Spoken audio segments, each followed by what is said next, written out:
Hey guys, what is going on? So I just wanted to let you know that I'm getting back on Turkesterone as well as ending my cut. And I actually already did both of those things, but I just forgot to make a video on it until now. So basically, I did my body scan. That was the last video that I did. I ended up at around 15% body fat. I still had like a week or so to go for my cut.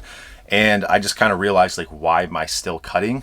Because, you know, the way that I perceive it is that the only reason I'd want to get down to like 13% body fat or something like that is simply because that's like where I wanted to be. But if I was going to immediately start my bulk after I got to that level, it just kind of seemed pointless. And then the other thing that I was doing was basically cutting until I started my bulk. And that seemed to be logical until I kind of remembered that there is this thing that I forget to do that I should do more frequently, which is called an mTOR reset. So basically what this is that you try and not train for like an entire week. I think you can go up to like 2 weeks. This is an idea that Megan from Team 3D Alpha came up with, and he just kind of observed people who would take breaks very frequently and they would actually see really good results.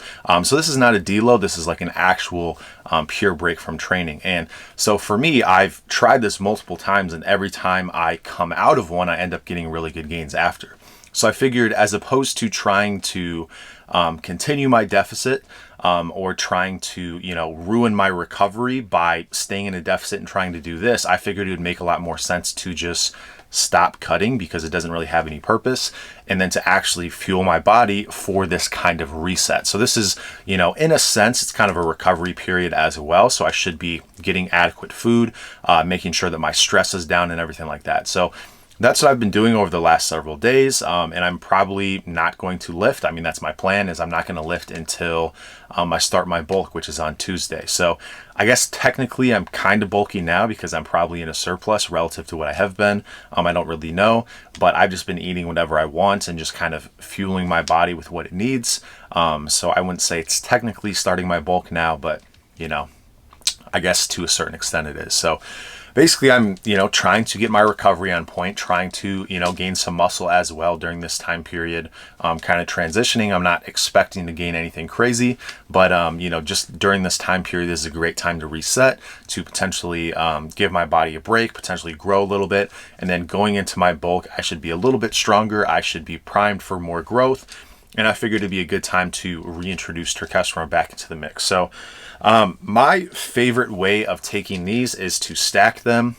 So I just go 3 and 3. That's what I found to work for me personally. Now I'm one of the lucky people who responds very well to both of these. So I can get results doing just one over the other. But what I found is that if I'm going to be taking 6 capsules of Turkesterone, that's going to be a lot more strength focused.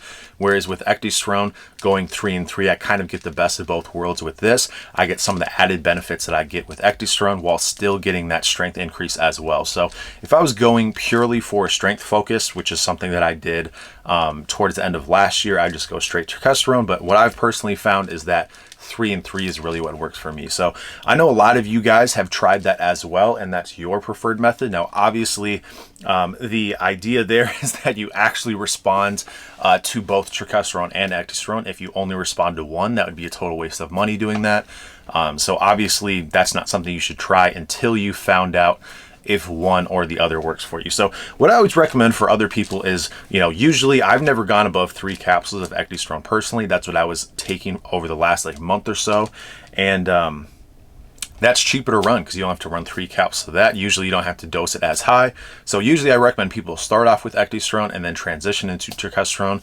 I've probably said that a million times, but I still get questions every single day about how people should approach it. And I would say go with the cheaper option first, see if that works for you. If not, maybe try Turkesterone. If it does work for you, maybe you can add on Turkesterone after. But that's personally the combination that I found that works for me, and that's just coming from somebody who responds to both. So I know a lot of you guys also respond to both, and you've tried that combo and it's worked very well. And again, I think that's kind of the best of both worlds. So I'm going to be taking that heading into my bulk. Again, I'm going to be getting coached, so I'm going to be in a calorie surplus taking that. having proper training, I guess, for once. So let's hope that I can actually make some really good gains over the course of this bulk. So as of right now, I'm about 242 pounds, ended the cut at around 238. So, you know, obviously gained back a little bit, like water weight and stuff like that. Maybe I've accrued some fat over the past few days. I don't really know, but obviously adding Turkesterone into the mix as well, I usually see a little bit of water weight increase there as well. So feeling very good for like 242. This is the leanest that I've ever been at this weight. This used to be like peak bulk for me, so it's kind of interesting to be starting a bulk at this weight, but I'm looking to get up to probably like in the 270s during this bulk, so we'll see how that works out. But anyway, that's all I got to say about that. I will keep you updated, and I'll talk to you soon.